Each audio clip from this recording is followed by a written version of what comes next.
Halo Sobat Sehat semua, Assalamualaikum warahmatullahi wabarakatuh.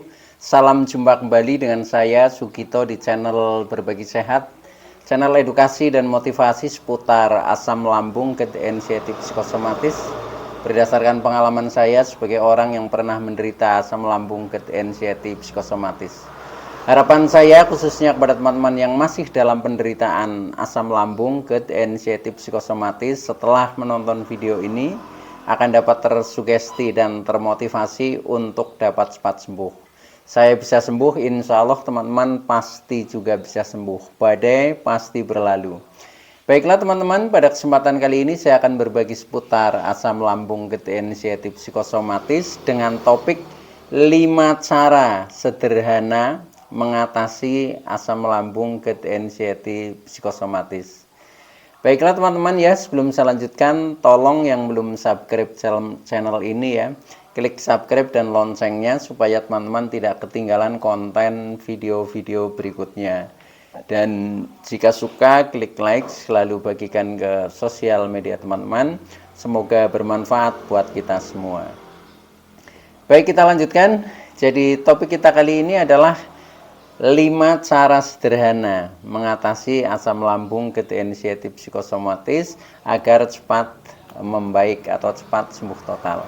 Teman-teman semua, perlu kita sadari bahwa penderitaan asam lambung, GERD, anxiety, psikosomatis yang disebabkan oleh multifaktor ya, baik itu faktor fisik maupun faktor psikis, dengan sensasi yang sangat beragam mulai dari ujung rambut sampai dengan ujung kaki yang sering kita kenal sebagai 1001 rasa sensasi, memang sungguh dahsyat ya, sungguh luar biasa dan perlu kita tangani dengan bijak agar penderitaan asam lambung, GERD, anxiety, psikosomatis cepat sembuh total.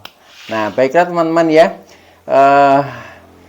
mengapa pada kesempatan kali ini ya saya sharingkan kepada teman-teman yaitu topik 5 cara sederhana ya, mengatasi gangguan asam lambung, GERD, anxiety, psikosomatis, karena ini sangat penting ya, sangat penting mengingat setelah kita sharing dengan teman-teman, ternyata banyak teman-teman yang masih mengalami penderitaan ini dan belum sembuh total ya. Artinya ada yang masih di tahap awal ya, dengan penuh sensasi. Kemudian ada yang sudah masa-masa pemulihan, tetapi intinya mereka belum sembuh total ya.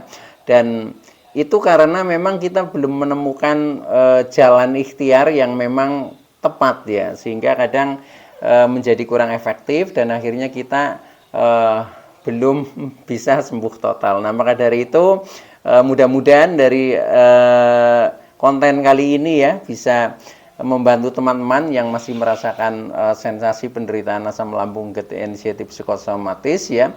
Mudah-mudahan dapat membantu ya, minimal memberikan motivasi agar tetap semangat dan akhirnya menjadi cepat sembuh total teman-teman.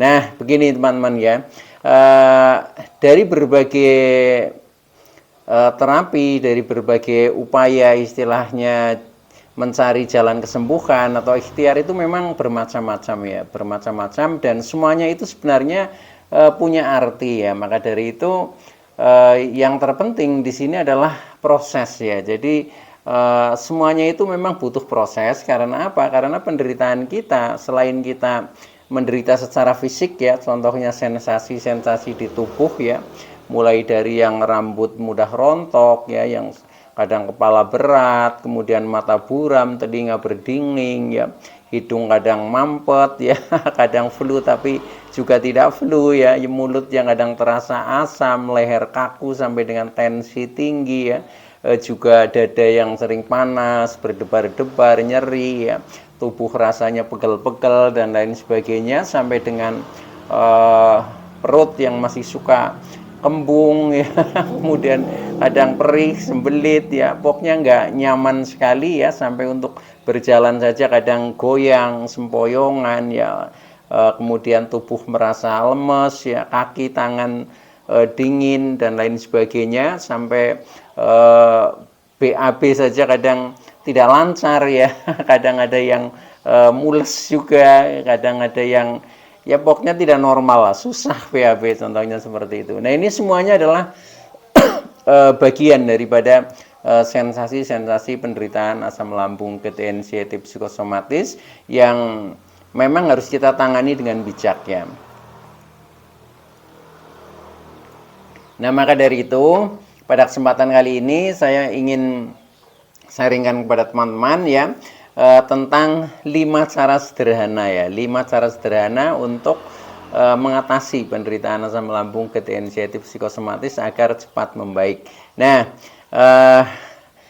poin saja ya, yang pertama ini adalah agar penderitaan asam lambung, gangguan psikosomatis itu cepat membaik ya. Yang pertama, selain kita berobat ya, berobat ini tidak saya bahas ya karena ranahnya ini bukan kompetensi saya ya, itu dari dokter ya, sedangkan saya bukan dokter, saya hanya sebagai istilahnya sesama penderita ya, yang saya sharingkan adalah pengalaman yang pernah saya alami ya. Nah itu jadi saya membahasnya selain dari pengobatan, tetapi pengobatan itu juga sangat penting ya. Dan biasanya ketika kita mengalami sensasi itu ya pastilah semuanya itu pertama larinya juga ke dokter ya. Nah, entah itu dokter umum, entah itu dokter spesialis dalam, entah itu mungkin ke psikiater, psikolog dan lain sebagainya ya. Intinya adalah kita mencari proses penyembuhan ya. Nah, tetapi pada hal ini ya yang saya sharingkan adalah di luar dari obat, dalam artian obat yang bersifat kimia ya, karena itu bagian daripada dokter ya. Nah maka dari pengalaman saya, selain kita mengandalkan obat katakanlah ya, ini yang terpenting adalah ada 5 cara ya, yaitu yang pertama agar penderitaan ini cepat membaik, yaitu tetap jaga 3P ya. Ini mungkin teman-teman sudah hafal ya, karena kita juga sering menyampaikan ya istilah 3P, yaitu menjaga pola makan, menjaga pola hidup, dan menjaga pola pikir. Cuma ini kadang kan yang sulit adalah prakteknya, karena untuk prakteknya kan membutuhkan kedisiplinan, yang membutuhkan konsekuensi yang memang harus kita jaga terus-menerus ya. Contohnya misalkan dari segi pola makan ya, nah, tentunya ya kita atur ya, dari segi waktunya kita menjadi teratur ya, kita punya jadwal makan yang selalu ditepati lah, contohnya seperti itu. Kemudian yang kedua, pilihan menu ya, kita sesuaikan dengan kebutuhan tubuh kita, tetapi juga yang kondusif ya, ketika dimakan itu nyaman di lambung. Nah itu juga sudah saya jelaskan di dalam pola makan ya, nah pada video-video yang lalu, sehingga ketika teman-teman yang masih mungkin butuh informasi atau mungkin kurang paham, boleh diputar kembali ya video-video saya yang lalu tentang pola makan. Nah kemudian juga makanan-makanan yang sensitif ya, atau yang sering kita kenal sebagai makanan pantangan, nah itu yang harus dihindari ya, seperti makanan pedas, makanan asam-asam, makanan berlemak tinggi, makanan berminyak, makanan bersantan, makanan yang alot-alot dan lain sebagainya ya. Sampai dengan minuman ya, seperti minuman berkafein ya, contohnya kopi, kemudian teh yang kental ya, kemudian minuman bersoda, itu juga usahakan dikurangi. Nah itu saya kira teman-teman sudah memahami tentang hal itu ya. Jadi untuk pola makan itu mudah lah ya, mudah kita itu, sehingga tidak kita ulang secara detail ya, karena di konten yang lalu sudah pernah saya sampaikan. Nah kemudian tentang pola hidup juga sebenarnya mudah ya, mudah. Jadi intinya di dalam pola hidup itu kita bebas beraktivitas ya, tetapi harus dibatasi dengan waktu ya. Artinya kita tidak boleh terlalu larut ya, sehingga menjadi istilahnya sampai begadang ya. Karena dengan seperti itu nanti kita akan menjadi kecapean ya. Nah kalau kecapean itu juga akan memicu kambuh kan, biasanya seperti itu. Jadi ya standar saja, ketika kita sudah merasa enakan, sudah bisa mulai aktivitas, nah aktivitas lakukan standar saja, jangan berlebihan supaya tidak kecapean. Selain itu juga kita harus mesti ngatur keseimbangan ya antara kita beraktivitas dan istirahat. Nah, istirahat itu usahakan cukup lah, katakanlah contohnya misalkan tidur ya, nah itu ya usahakan bisa tidur yang bagus ya, artinya tidurnya betul-betul pulas ya, betul-betul berkualitas lah. Nah itu contohnya tidur sampai dengan 7 atau 8 jam. Nah itu dengan seperti itu maka tubuh kita juga jauh menjadi lebih segar, karena pada saat kita tidur yang cukup ya, ini memberikan kesempatan kepada organ tubuh kita untuk meregenerasi sel-sel yang telah rusak ya. Makanya ketika kita tidurnya cukup, pasti paginya itu akan lebih segar, akan lebih energik gitu, seperti itu. Nah, itu tentang pola hidup. Tentang pola pikir juga simpel saja teman-teman, jangan apa-apa dibuat ribet ya. Pola pikir intinya ya, kita ketika menderita asam lambung degeneratif psikosomatis itu kan banyak berpikir yang negatif-negatif ya, dengan ilusi dan halusinasi pikiran kita yang sebenarnya salah. Nah itu yang harus di stop ya. Nah kita stop pikiran negatif, kemudian kita merubah pikiran kita menjadi berpikir positif atau positive thinking ya, itu yang perlu dikembangkan. Nah bagaimana cara istilahnya kita melatih pikiran supaya menjadi positif? Nah itu juga sering saya sampaikan pada konten-konten saya yang lalu ya, tentang merubah pikiran negatif menjadi positif. Contohnya awali saja dengan syukur ya. Dengan syukur, contohnya alhamdulillah saya bersyukur walaupun saya merasa tidak nyaman tetapi tidak apa-apa ya, sensasi hanya numpang lewat, sensasi hanya sebentar saja. Contohnya seperti itu. Saya baik-baik saja, faktanya saya sehat walafiat. Nah itu selalu diafirmasikan seperti itu, sehingga nanti munculnya pikiran akan menjadi positif teman-teman. Nah itu. Nah kemudian selain itu, ini yang kedua ya, tadi yang ke-1 adalah menjaga 3P ya itu. Nah kemudian yang kedua ini yang belum saya sampaikan ya, belum saya sampaikan. Nah ini yang sebenarnya yang penting juga ya, penting juga. Nah ini yang kedua, tipnya supaya penderitaan asam lambung degeneratif psikosomatis itu akan cepat berakhir atau menjadi sembuh, yaitu tip yang kedua atau cara yang kedua ya, cara sederhana ini, yaitu ciptakan rasa senang teman-teman. Jadi rasa senang itu harus dicari ya, dimulai dari diri kita sendiri ya. Nah maka dari itu ya usahakan saja kesenangan teman-teman itu apa, atau harus kemana ya, atau harus melakukan apa yang kira-kira menjadi menciptakan rasa senang ya. Nah itu kalau kita masih bingung, kita flashback ke belakang, ingat-ingat hal-hal apa yang dulu kita lakukan. Nah kemudian kita bisa menimbulkan rasa senang. Indikasinya ketika kita merasa senang, ini kita menjadi tersenyum dan tertawa ya. Contohnya seperti ini. Contohnya yang saya lakukan ya, untuk menciptakan bagaimana caranya saya supaya memiliki rasa senang ya, supaya perasaan-perasaan anxiety dan psikosomatis itu cepat terdesak dan akhirnya menghilang ya, terdesak oleh rasa senang. Nah itu yang sering saya lakukan itu begini teman-teman. Jadi saya sering berkunjung ke teman-teman lama ya, istilahnya bersilaturahmi ya.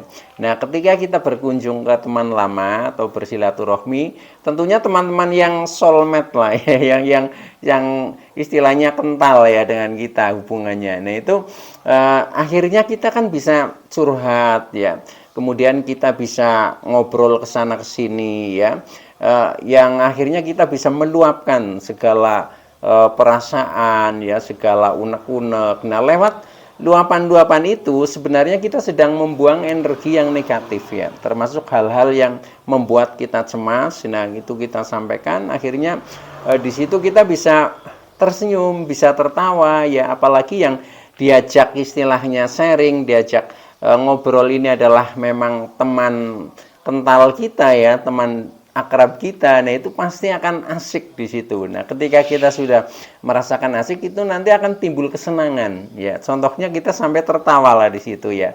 Itu usahakan seperti itu. Nah itu silahkan, teman-teman kan pasti punya ya, pasti punya teman akrabnya lah, teman dekatnya yang selalu asik bermain bareng. Nah, jika perlu kita ulangi lagi ya, dulu ketika kita merasakan senang pada saat kita mungkin pergi kemana ya, pada saat kita melakukan apa, nah itu ulangi lagi kalau bisa ya. Nah itu akan mudah sekali untuk menimbulkan rasa senang. Nah dengan seperti itu nanti tahu-tahu ya, seperti kecemasan, ketakutan ya, itu akan menghilang dengan sendirinya teman-teman. Akhirnya kita menjadi pede kembali ya, itu seperti itu ya. Tuh, jadi sebenarnya itu hal yang sangat sederhana dan hal yang sangat biasa. Dulu juga sudah sering dilakukan, tetapi di saat kita terkena gangguan asam lambung anxiety psikosomatis ini tidak pernah dilakukan, sehingga kita hanya menikmati kejenuhan ya, kejenuhan, bahkan kita secara perasaan ini seperti berada di dalam penjara ya itu. Nah, itu kita harus keluar dari itu teman-teman ya. Jadi carilah kesenangan atau kebahagiaan itu. Nah itu yang kedua. Nah kemudian cara yang ketiga adalah lakukan hobi ya, lakukan hobi atau kegiatan yang menyenangkan juga. Jadi ini tambahnya lagi ya. Kalau tadi kan sifatnya kita bersosialisasi ya, berhubungan dengan orang lain ya. Itu tip yang kedua. Yang ketiga ini yang hubungannya dengan intern diri kita ya. Jadi lakukan hobi atau kegiatan yang menyenangkan. Itu kan kadang hobi bisa dilakukan sendirian ya di rumah ya. Mungkin bagi yang hobinya mendengarkan musik, ya udah kita mendengarkan musik, atau mungkin hobinya bermain alat musik, nah kita bermain alat musik.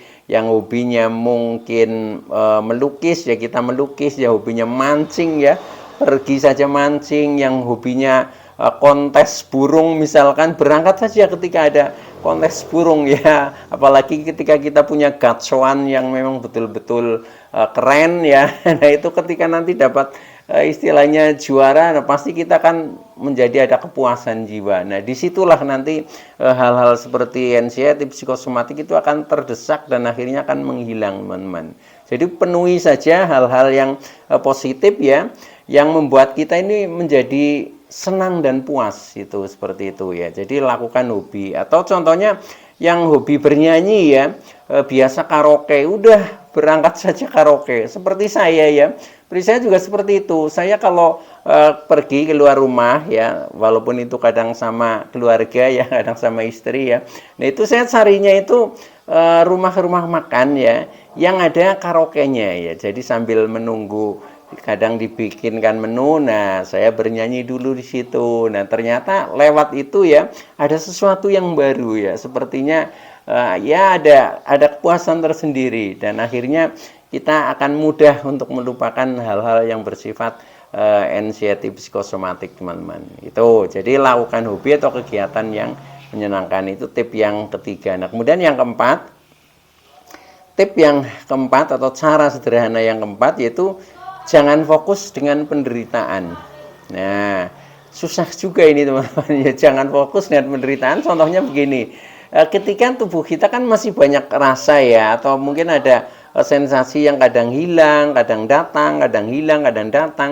Nah itu justru susah. Atau kadang ada sensasi yang lama menghilangnya ya. Contohnya di pinggang kadang pegel-pegel, itu kadang agak lama ya. Di dada di sini kadang agak seperti sakit ya, kalau dipegang seperti itu juga agak lama. Itu dulu saya mengalami seperti itu ya, sampai dengan merasakan kepala berat, keliengan, itu juga cukup lama. Nah tetapi kita jangan fokus terhadap itu ya. Jadi anggap saja itu hal yang biasa ya, hal yang biasa ya. Memang diri kita itu sekarang karakternya seperti ini ya, tetapi nggak usah dipikirkan ya, nggak usah dipikirkan. Nah, artinya kita tidak fokus dengan penderitaan, justru kita harus fokus kepada solusinya ya, fokus terhadap solusinya. Nah fokus terhadap solusinya ya tadi ya, tip-tip dari nomor 1 sampai dengan nomor 3 ya.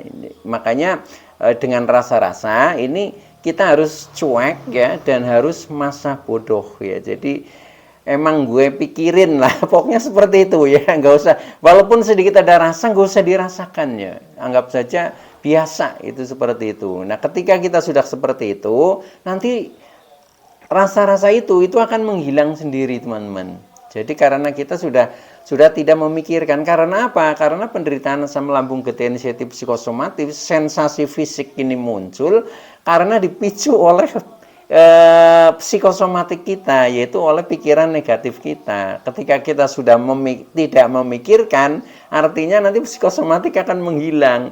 Nah, akhirnya sensasi yang tadi banyak rasa itu juga akan menghilang. Jadi alurnya seperti itu, teman-teman ya. Tetapi kalau yang kita belum paham, kadang kita selalu mengejar obat untuk mengobati rasa-rasa yang dirasa itu. Nah, itu walaupun mungkin membaik hanya sebentar karena pikirannya ini masih utuh ya, masih negatif, akhirnya muncul lagi. Bahkan ketika sudah istilahnya agak parah ya, agak serius, itu seperti obat nggak ada artinya. Makan obat, nggak makan obat, biasa sensasi muncul itu seperti itu. Itu yang saya rasakan ya, seperti itu. Nah, maka dari itu yang lebih penting adalah tip-tip yang ini ya. Jadi yang seperti yang saya lakukan itu yang seperti itu. Ternyata dengan kita istilahnya rajin melakukan treatment itu akhirnya mengubah diri kita. Ya, akhirnya rasa-rasa itu menjadi mengubah ya, termasuk yang mungkin posisinya tubuh kadang berat badan sudah kurus ya, pucat, itu pun nanti akan berubah ya.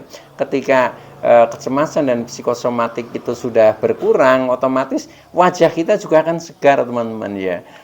Yang menyebabkan kurus itu bisa jadi dari pikiran itu ya. Karena apa? Setiap kita makan itu tidak menjadi energi di dalam tubuh kita, tetapi habis tertelan oleh kecemasan itu tadi. Makanya orang-orang yang anxiety-nya masih tinggi itu bawaannya cepat lapar ya. Karena apa?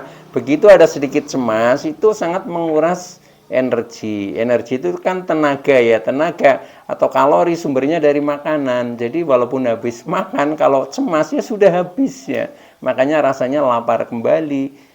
Sedangkan lapar ini sebenarnya alarm tubuh ya, yang supaya lambung kita diisi lagi, supaya makan lagi, kan seperti itu ya, secara alamiahnya itu begitu.